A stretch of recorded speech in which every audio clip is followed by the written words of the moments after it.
Hi, welcome to the Thank You Notes podcast. My name is Travis. I'm the host. On this show, we bring people on and read them a thank you note for something that they've done that we're thankful for. In exchange, they bring in a note for someone or something that they're thankful for and they feel deserves a public display of gratitude. First order of business is I'd like people to write reviews, preferably 5-star ones, but if that's not the way you feel, so be it. It really helps in terms of exposure and bringing new people to the show and blowing this thing up if the more reviews we get. So please do that.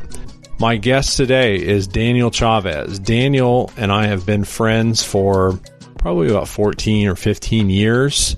He was a Texas State Trooper when we met.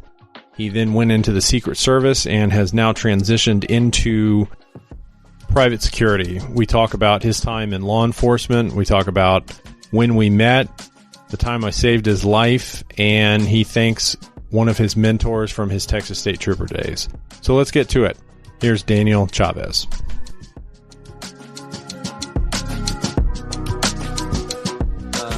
Is that brown in there? No, that's my daughter's water. Oh, okay. I was like, that is a rookie move if your daughter starts drinking on your bourbon. No, man. To be honest with you, I don't really drink that much anymore. I drink a couple times a month, if that. I go through spurts where I don't at all, and those spurts are called work. Because, when I work, it's often for like I just got back from Cambridge, and I was there for like 5 days. When I'm in work mode, we work like 14, 15 hours a day, depending on the schedule. So I honestly just go back to my hotel room and crash. Same in the city. It's not like I'm meeting women to go on a date at 11 o'clock at night when I have to be back up at 6 a.m. Not ideal for drinking. For me, I have a very serious work mode. When I'm off, I'm pretty lame. I'll watch some sweet Netflix or something that I've been kind of neglecting, and I'll have a cocktail or two at night. This is Daniel Chavez. He and I have been friends for how long? Probably since 2005, 2006. And when I met you, you were a Texas State Trooper. Do you remember where you met me specifically? Time and place? I do. I think it was probably the Houston Rodeo Cook-Off. No, it was in the bathroom at a med school, like semi-formal function. I was in the bathroom using the urinal. I think you yelled "Trooper," and I looked at you and I had no idea who you were. And I was like, I was telling people all night that I sold like insurance. One guy I told I worked in banking. He worked in banking. Then he started asking me questions, and I was like, I don't know, man. Well, the first I had heard of you is that we were going to use you for a video where we were going to have somebody from our class dressed up like a prostitute. And you were going to come up in your squad car and you were going to give us the footage from your dash cam. You were going to rough him up a little bit. And so that's when I first learned of Chavez. I remember meeting you in that bathroom, and then you just started hanging out, and then we started the running club, and went from there. It's funny because I was friends with Scott first from college. I meet you guys 5 years after knowing Scott, and I became probably closest with you and Pete. And a lot of that comes down to like Scott was in serious relationships throughout med school, the most obviously his wife for more than half of that. It just you, me, and Pete were like bachelor guys. And we just became like a trio, I guess, for the most part. For better or for worse. Yeah. This is the Thank You Notes podcast. So I'd be remiss if I didn't ask you, do you write thank you notes, Daniel Chavez? I rarely, obviously high school graduation, when you get a ton of gifts, my mom sat me down and was like, you're going to write a thank you note. And that's fine. But you get gifts from people from church that you kind of know. You don't know what to say. I put a pretty standard line about thank you for the money. I'm going to use this for college, for books, and can't wait to watch some Texas A&M football. Something real blasé, I haven't written an actual thank you note in some time. When I was dating, I had to write like thank you type notes, and those became expected. I think when you send a gift, the note was more important than the gift itself. True. So what do you do when you receive a gift? Usually if I get it in person, I'm very grateful.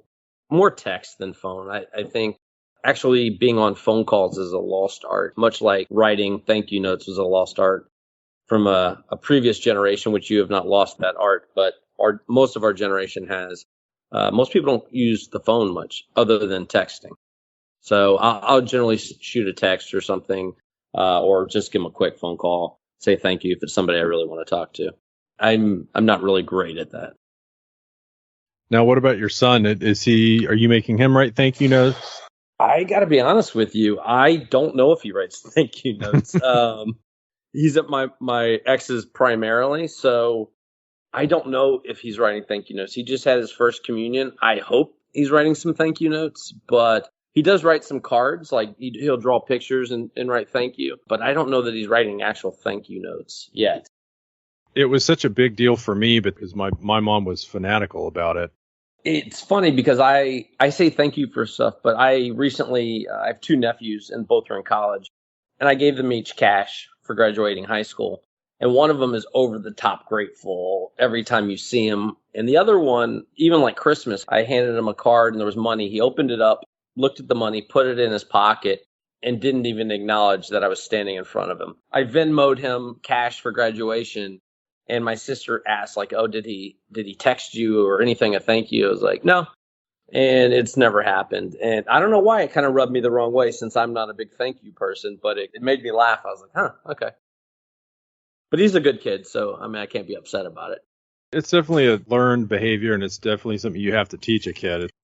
Or he just doesn't really care for me. There's probably a mix of that as well. I wasn't going to say that, but... Yeah.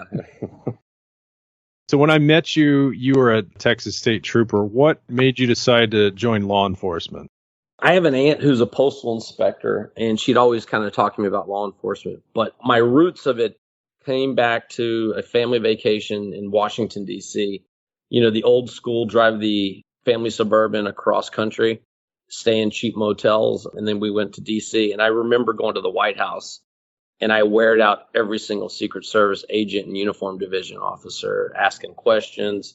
And in the back of my mind, I always kind of wanted to do it. And I had a perfect setup at Texas A&M. I had that degree in agriculture, economics, which is pretty much what most of your elite law enforcement officers and agents have, a degree in agriculture. So how does one become a Texas State Trooper? It's not that sexy. Literally, I wanted to do it, and they weren't hiring when I first got out of college. So I took a sales job for a year, and then I took a really sexy job at the company that picks you up. That's right, Enterprise Rent-A-Car. I had 2 roommates that worked there, and they're like, hey, if you want to come over here and work, it's a little more money than you're making now.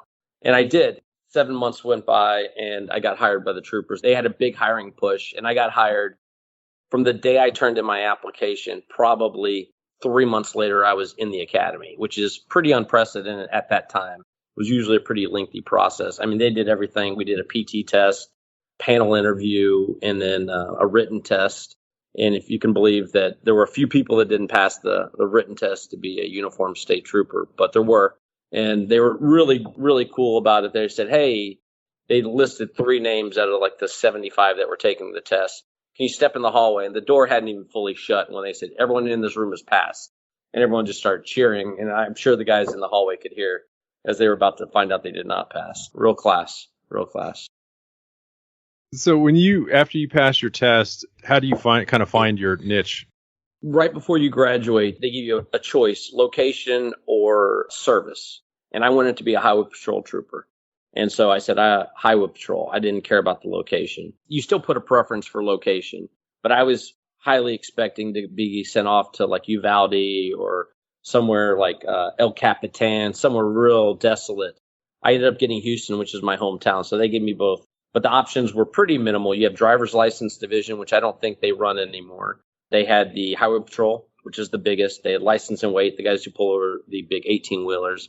And then you had the Capitol Police, which would be based out of Austin. They're all good choices, but I really wanted to be in the highway patrol. So when you finally got on the job, was it different than you expected, or did you kind of know what you were getting into? I'd never been a police officer, so I had a really bad FTO initially. He was younger than me. He didn't like me. He called me a college boy a lot. He was from New Orleans. Something about him, I did not get off to a good start with him. And before you keep going, what's an FTO? Field training officer. And they do like weekly write-ups. And his write-ups were basically setting me up for being washed out after 6 months. And My sergeant ended up switching me out with a much more experienced trooper, and then I was good to go. The first few months, I really didn't know what the job was. I just hated coming to work because this guy was just miserable to work with, and he just didn't like me. I always describe it as the greatest job I ever left. Every day was an adventure. It didn't have to be, but it could be. It was what you made of it. You get in the car, you call on the radio, and you just go to work. You didn't have to go see your sergeant unless you were in trouble. So I saw the sergeant once in a while. But yeah, it was a great job, man. You just get out there. Yeah, it was whatever you want to make of it. What would you say your biggest accomplishment as a Texas State Trooper was? I never received a ton of awards, I'll tell you that. There were 2 accolades. One went to the head of the Highway Patrol. It was a permanent letter in my file. I'll be as brief as possible. I pulled a car over going like 85 miles an hour down I-45 in Houston. Heavy traffic. So I pull the car over, guy's sweating profusely. There's a bunch of broken glass in the car. His windows aren't broken, so that's what you call a clue in law enforcement. The car smelled burnt marijuana. He'd been smoking weed. So I had him step out of the car. I told him I was going to look for the joint, handcuffed him, read him his Miranda. And I go in and I find a briefcase. And I said, "Is this yours?" And there was other stuff in the car that was clearly not his. And opened it up. And he just sat there, didn't say a word. And inside of it was a little bag with jewelry, a passport, and a bunch of other paperwork. I find some business cards, called the guy. The funniest part of the story. So he's like, yeah. He's like, I told him who I was. And he was oblivious to why a state trooper was calling him on the phone. And I was like, "Hey, you having a good day?" And he's like, yeah. And then he paused. He's like, "Actually, no, my car just got broken into." I said, "Oh, yeah, when?" It's like 10 minutes ago. So I said, "Where are you at?" And he was like 2 mile markers down the road on I-45. So he comes down and I show him the briefcase. And he's like, "Man, you just saved me." He's like, "I was going on a foreign trip. I didn't know what I was going to do." I was like, "Oh, great. I was like, "Well, where did it happen?" For my report. "Man, I was just buying a couple magazines at the Adult Emporium." And he just said it so like matter of fact. Those places back in the day didn't have windows on them. So he was inside and this guy had smashed like 4 different windows open and grabbed his briefcase and other stuff. So I got a letter in my file for that. That was the only noteworthy letter in my file. And then I think the biggest thing I ever did was I got a kid who was technically not kidnapped. There was not an Amber Alert. His father, who had a protective order against him. It was my first night alone. And I was working a midnight shift, and I pulled this car over. Guy didn't have driver's license, didn't have any ID. There was a baby in the back seat, and he was a huge dude. Not a giant, but way, way bigger than me. And the tone goes off on the car when I run his information. That's not a good sign. I called him on the phone. They're like, "Yeah, he's got a protective order. Is there a kid in the car?" Turns out he had taken his kid, drove across state lines, and was on the process of bringing the kid back. The Amber Alert had not been issued yet. I guess I didn't technically save a kidnapped child, but I would have. So that was kind of exciting. That is kind of exciting. Yeah. So how long were you a state trooper for? Right at 5 years. Yeah, just enough to get in some trouble, good and bad. I got out just in the nick of time, I would say. But it was the greatest job I ever left. Take me through how you end up getting into the Secret Service. I started that application online multiple times, and I always would put it away. I mean, the first 20 pages of any government application is name, social security number, addresses, real blasé stuff. But once you get down to there were 8 questions called KSAs, knowledge, skills, and abilities. And I guess in my head, I was like, man, they're only looking for special forces guys. These are Navy SEAL questions. When you realize, once you're a part of the organization, you realize there are those guys, but that's not everyone. And I was more than qualified to be there. So I probably could have gotten to the Secret Service younger if I had just filled out the application and turned it in. But it was about a year to the day from when I applied that I got hired. And then I started the academy about a year after I applied. Yeah. And how long does it take to go through the academy? So you go to 2. You go to the Federal Law Enforcement Training Center, or FLETC, in Glencoe, Georgia, known to the locals as FLETEC. You do that for your general, like essentially a general police academy for federal agents. And you have everyone from Bureau of Prisons, ATF, the State Department sends DSS agents there. And once you graduate, you are a federal agent. And then the Secret Service sends you through an additional 4 months in Maryland at our training facility, the Raleigh Training Facility. And you go through counterfeit crimes, credit card crimes. Then you do your protection block. And it's basically your Secret Service specific training. What kind of stuff were you looking forward to doing as a Secret Service agent? Protection. I did not want to do the investigations of the Secret Service. It is banking investigations. They're not sexy. They're not fun. There are a couple cool investigations I was a part of. If I wanted to do cool investigations, I would have stayed with Texas DPS and tried to be a Texas Ranger. I would not have come to the Secret Service for the investigations because I started in New York, and at least 60% of what you do in New York is protection related. The UN's there, so you have foreign heads of state, which we protect, come in. I think we hosted like 250, 260 visits a year from foreign heads of state. The actual UNGA would come in, and that could be anywhere from 120 to 150 heads of state come in. Regardless of political affiliation, POTUS and VPOTUS always come to New York because there's money from both sides of the aisle. It's one of the biggest fundraising areas any president or vice president can go to and raise money for the party. So it was a lot of protection. And the frustration would be you'd be in the middle of an investigation and then you would go on a 1-week protection assignment. So the U.S. attorneys would get kind of tired of dealing with this because they would call you for a piece of paper, or to get something done. You're like, hey, I'm on a protection assignment, or I'm on a trip for another protection assignment. But it was a great protection offer. So when you're doing a protection, let's say you have a head of state coming to the UN, take me through, like, what was your job getting prepared for them being there? If you're the advance, like the lead advance, which is the highest part of the advance, you'll start off with a mission meeting. And a mission is essentially a embassy, but smaller. Embassies are only located in Washington, D.C. Missions are the equivalent of those in other cities throughout the country.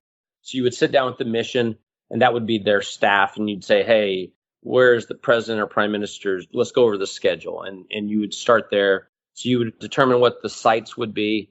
And based off the sites, you try to get a timeline of what the sites were going to be, and then you would run your routes, which in New York, you try to put an estimate of how long it takes to get from site to site. But if you've been to New York, you know how heavy traffic is. You generally want to run your routes like at 3 a.m. when the least amount of traffic's on the road, and then you guess what the traffic situation is going to be. Then you have the visit itself, where you'll pick them up at an airport, you motorcade them to their hotel, and you just start the visit. You just start going through it, and we call that game day, which is the most fun part because finally all the hard work is done, all the paperwork's been approved, then you actually just get to go do the work. You've told me some of the trips that you've taken. What were some of the more noteworthy experiences that you had as a Secret Service agent? The trip that always sticks out in my mind, I always tell people, in some ways was the best trip I ever had. We were in Lithuania for then Vice President Joe Biden. And I was on a car plane, which is a C-130, where we load the vehicles and everything else, and about like 40 or 50 of us. And I was just supposed to hold post at his hotel. We got there, and for the first 2 days, we had a great trip. We're kind of exploring. You're not really doing a whole lot of work the first day or two as a post-stander because he's not there. And then it happened. The day before the visit, I got norovirus. And the hotel that we were staying at was like, it's not from us. Well, it went off like wildfire. Apparently, we brought it from stateside, and over 40 of us got norovirus. And you've had it before. That is not fun. It's the most miserable thing. You couldn't hold down water. You know what it is. In that sense, it was the most miserable trip. But I've never seen a group of strangers bond together so tightly and try and help each other out because everyone was so sick. It was a cool experience just because everyone worked together well. But it was physically miserable.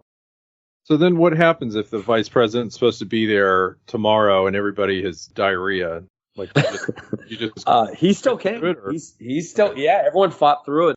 Looking back, maybe they should have told him not to come. At that point, maybe it hadn't hit as many of us as they thought. Almost everyone got it. It was really bad. And then, of course, the medical unit that comes with him, they have to set aside medical stuff for him. They're there for us too. They ran out of meds and everything they had. They're like, sorry, it's for him. It was hard to find even Gatorade or any type of electrolytes in Lithuania. Not great in that respect, but it was a great team building trip. Did you ever get to drive the Beast? No, I've driven limos, but so the Beast is specifically run by our transportation security section called TS. And everyone has what they call a satellite. Some guys go to the First Lady. Some guys go to TS. Some guys do some counter surveillance work. There's all sorts of things. And that's just an assignment that lasts a year and a half. to 2 years out of your 6 year stint on the president. So no, I did not. I never drove the beast. Best I did was open the doors a few times for the president. But no, only those guys drive the beast. What was the scariest thing that you were ever a part of in the Secret Service? Were you ever in any like real danger? I don't feel like in the Secret Service I was, and maybe that's because the state police was a little more dangerous. I mean, you got in fights, you're in pursuits, and even that didn't feel dangerous at the time.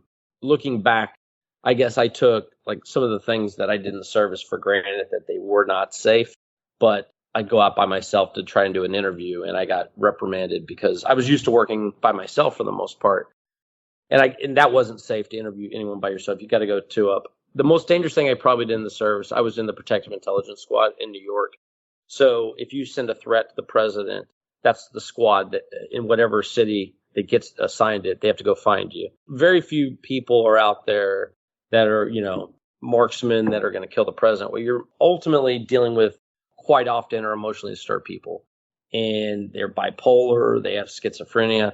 And when you locate them, that can be dangerous. A big part of that job is talking them into going to a hospital, which we can't mandate, but we can talk them into it. And I worked with some guys who are really good at talking them into going to Bellevue, into the psych ward, and checking themselves in for 72 hours and trying to get them help. So sometimes those situations can be erratic if you came in at the wrong time, especially if they feel like the government's out to get them. That can be a little hairy. I remember once when I was a medical student, I was on my psych rotation, and we had a guy on our service who was adamant that he was going to kill Ronald Reagan. Well, Ronald Reagan had been dead for like 15 years. The Secret Service still had to come out. We still had to report it. Secret Service had to come out and interview this guy. They probably did, if I had to guess, because at that time, Nancy Reagan was still alive. And you always worry about the nexus to another protectee. I know it sounds bizarre, right? You don't really want to be the people that didn't follow up on that and then 100%. No, 100%. But he had no idea Reagan had passed away. We told him, and he was, no, you're not. That's not right. No, I saw him on TV. And well, that's solid reasoning. So then, how long were you ultimately in the Secret Service? 14 and a half years. I just left at the end of April. 5.5 years shy of a full pension. Now, you do private security now for high net worth individuals. Is that correct? Correct. Is it a harder job? Is it a different job? What kind of stuff are you getting into? It's definitely different with the president or vice president or those protectees. There's a huge staff that handles most of their like movements and stuff. And they'll go over that with you and say, hey, the protectee's going here or there. There's not as big of a staff presence on private individuals. You would think there is. So you have to wear a lot of hats. And sometimes you're security. Sometimes you are part executive assistant. I'm not too proud to say that we've got sent out to get them food and stuff. And that's fine. They compensate us extremely well. I'm very fortunate to have gotten the job I got. How did you get the job? A former colleague of mine who was in New York with me, a former Secret Service agent who left the job. I think he left 5 or 6 years prior, and he did a few different jobs within the private sector. He landed this one, I think, about a year and a half ago, and he decided to build a team of for executive protection for the owners of a company. He presented it to them. They wanted it. And then he had the challenge of finding guys that were willing to leave government service to do it. So is it essentially like your Secret Service job in that like the responsibilities, but you just have less resources, or how does that go about? You definitely have less resources and you have no authority. Think about that. I still carry a gun. I'm allowed to carry a gun, but I have no authority. I don't carry handcuffs. I can't arrest anyone. You get compliance, voluntary compliance. That's the word. So if I tell somebody on the streets of New York City, as a New York City police officer, stop, we're holding up the sidewalk. Give a uniform, a badge, and a gun, and they have to comply. If they don't comply, you could arrest them or at least detain them. Secret Service, same thing. You establish a zone of protection for any protectee, a Secret Service protectee. It's a federal law. So if they don't comply, you could arrest them or detain them. As a private security professional, you do your best, but you're not detaining anyone. You're just a private citizen out there. You ultimately went there because the schedule allows you more time with your kid. Is there anything else that made you jump? COVID changed a lot of things for a lot of people. I got in COVID shape, which means different things for people. I got really good shape during COVID. I was doing like 30,000 steps a day. I had a dog who was in better shape then, so we'd walk 5 or 6 miles throughout the day. I wasn't going into work very often because of COVID. They really limited who could go into the White House or the trips we were on. I was running 3 miles, walking another 3 after the run. What I learned is what I could do with my free time, because I hadn't had any free time over the past 14 and a half years. Then COVID went away, and then I went back to work, and then we had a change of administration, and quality of life dropped off significantly just because of the new mission. And I didn't see my son for over 2 months at one point, which is, I mean, you're a father, you know how that's a failure on me. I could blame my job but the job isn't there for me. I took the job. It's a career. And I'm not bad mouthing the service. I just realized I was losing a relationship with my son. So when that came in, there's a huge monetary component of it. It's a risk because I left government service, which is a guaranteed paycheck for life if I got my pension. But I don't know. I looked at all the risk associated with it. There's definitely an uptick on salary. There's an uptick on stock and everything, without getting too into it. But yeah, there's a monetary uptick, and I have a ton of free time. So more money, less hours, more time with your son. I do work a lot. I don't want you to think I don't work a lot, but I'm never going to work as much as I did in the Secret Service. All right, man. So I've written you a thank you note. Oh, man. Dear Chavez, I don't think I have ever officially thanked you for the life of civic service you have led. Only in my middle ages have I developed something resembling selflessness, but you have been putting yourself in harm's way for the bulk of your adult life, for the good of your community and your country. Thank you for that. I know you did not take the responsibility of these positions lightly. On a more personal note, you've been a wonderful friend since I've met you. When we met in my mid-20s, I was a buffoon with little respect for others. You have always been a model of maturity while still being able to have a good time. Your son has an exceptional role model in you for his entry into manhood. Hope to see you soon, Travis. Wow. That was really good, Travis. I listened to all your episodes. That's top tier. Are you number one fan? Am I number one fan on your podcast? Possibly. You could be. Are you just using me for my potential connection to former White Houses? I have no connections to Barack Obama to get you. I just want you to know that. No, I hadn't even thought of using you for your connections to. Oh, that's good. That would blow up your podcast. No, Rocco said I'm going to have Obama on in 2 years. I believe that. Yeah, I listened to that one. I can see that. I think President Obama likes to keep, do what's hot in the streets. I think the Thank You Notes podcast could be that. This is neither hot nor in the streets. It's in a closet in East Dallas. I think that's the charm. So who did you write a thank you note to? Well, first off, mine's a thank you text. Thank you text. Yes, because I didn't have any stationery. But I think I will put this onto a thank you card and send it. I wrote it to a friend of mine named Brandon Best, who's a Texas Ranger. He was a trooper when I first became a trooper. He's been a mentor of mine for many years, I guess almost 20 years now. Yeah. All right, let's hear it. Brandon, thank you. Thank you for your friendship and mentorship over the years. You took the time in 2003 to become friends with a rookie state trooper. Soon after I arrived in Baytown, you promoted. You continued to stay in touch and look after me. You taught me what it was to be a good trooper and showed me what it took to become a good investigator. You encouraged me to promote when I first became eligible, but when I decided that I wanted to leave DPS to become a Secret Service agent, you simply said, our loss is their gain. You flew to Washington, D.C. for my graduation, which meant more to me than anything that you know. You continually have stayed in contact with me throughout the years and throughout my career. I don't think I've ever expressed how grateful I am for having you in my life. Thank you so much from the bottom of my heart. Your friend, Daniel Chavez. Not as good as yours. I disagree. That was fantastic for somebody that claims they never write one. But I did think of what you initially said in your first podcast. It should fit on a thank you card. Yeah, so I didn't want to blow it up too much, No, that was perfect. Okay, good. Nice. Have I ever met this guy? No, probably not. He was a little older. He has 3 kids. He lives all the way out like in Anahuac, Texas. I guess that was your partner that came around. Justin, yes. Oh yeah. Justin's around. Well, is there any way we can get this episode to Brendan? To Brandon? Yeah. Brendan, I'll you know what? When you link me on your when the episode's about to drop, my 609 followers on Instagram are going to know about this. And Ooh-wee. I know that's a pretty big deal. Some call me an influencer. I don't know. It's not for today. You have 60 times the followers that the Thank You Notes podcast has. Just to put that today. Wait till Paul McCartney, Sir Paul, comes on the podcast. He's not getting any younger, so we really need to step it up. I would reach out to him now. You never know. I don't know how you edit this, but do you remember the ranking system we came up with back when we used to all hang out? You, Scott, Pete, and Austin. Oh, who was number one son? Yeah, because y'all called me dad because I was older and I paid for stuff because I had a job. So y'all were always like, "Oh, you're the best dad. Thanks." That is true.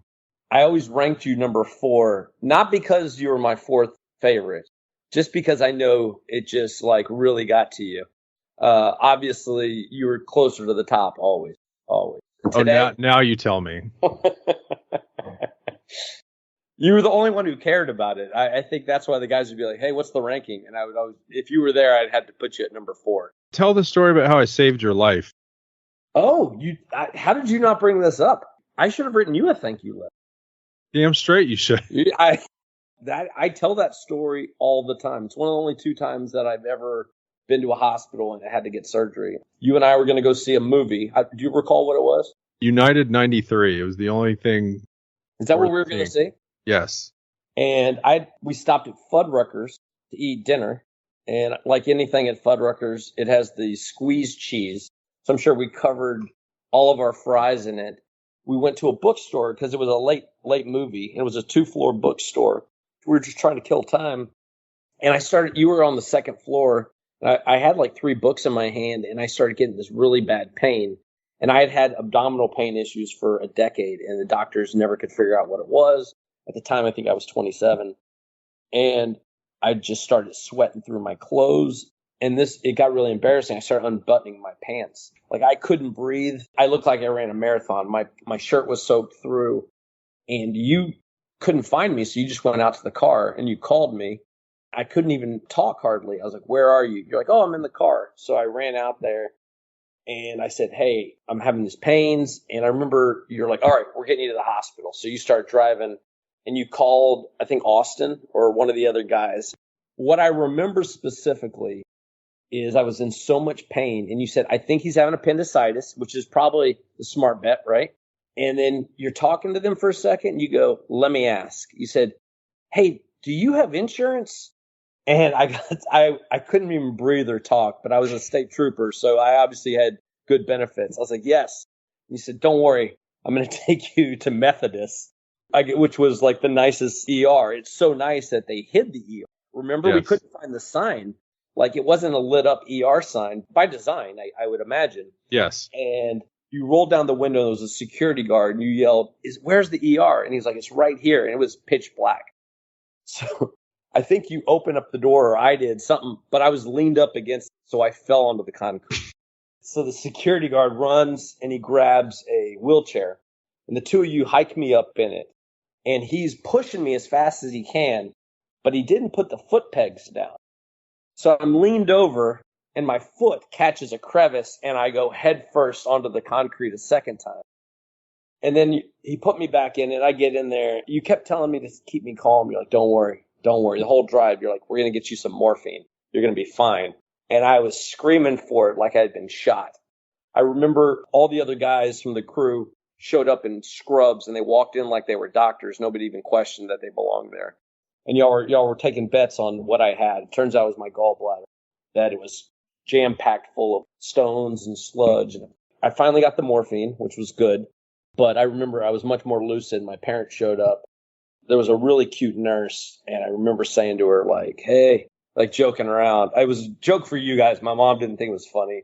And I was like, she's like, "Are you all right?" I was like, "Yeah." I was like, "Don't worry." I was obviously not a Navy SEAL, but I was like, I'm shipping out to Iraq tomorrow. I'm a Navy SEAL. Clearly not a Navy SEAL. And she's snickering. I go, "We're taught to ignore the pain." And she goes, honey, I was here when they brought you in. And I just shrunk down. Even I was like, never mind. I'm good. Because she heard me squealing. But now you saved my life. I could not have driven. I would have ended up in Bentab or somewhere. So I remember every time that nurse came, it was like every 10 minutes. And one more thing. Just see if I can get a little more morphine. Yeah. I was very calm about it. Like, I remember it feeling like euphoric. But I understand, like, how people get hooked on drugs now. I had a similar experience. I think this was last year. I woke up at 3:00 in the morning and my side is just on fire. I'm squirming around on the floor. My wife comes out and she said, what's going on? And I knew I was having a kidney stone. Ugh. And the baby upstairs asleep, so she couldn't drive me to the hospital. So I had to call an ambulance to drive me into my hospital. As soon as I got there, they gave me morphine and my life just immediately got better. Right? They scanned me, et cetera, and then they let me go, and I eventually passed the stone. I was thinking of you when all that happened. I was like, now I know. I've never had a kidney stone, but I've seen great men brought down by it. They are apparently very painful. Well, there you go. Man, we're ending this on a high note. Do you have any parting words to my dozens of listeners? I'm a big fan. Obviously, Travis, I'm a big fan of yours, but I like it is a very positive podcast. There's too much negativity going on. I'm trying my best to be super positive these days and see the glass is half full. It's tough, but I listened to your first few and I was like, this is nice. This is nice. Nobody had a meltdown. It was just good thoughts. I don't know who's going to be my first meltdown. Not I. Maybe Obama. I bet I can get him to meltdown. You think so? I think so. I guess I have to end it this way. Thank you for coming on the podcast. Thanks for having me. I had a great time. We'll end it there. All right, buddy. Bye. Good talk. Bye.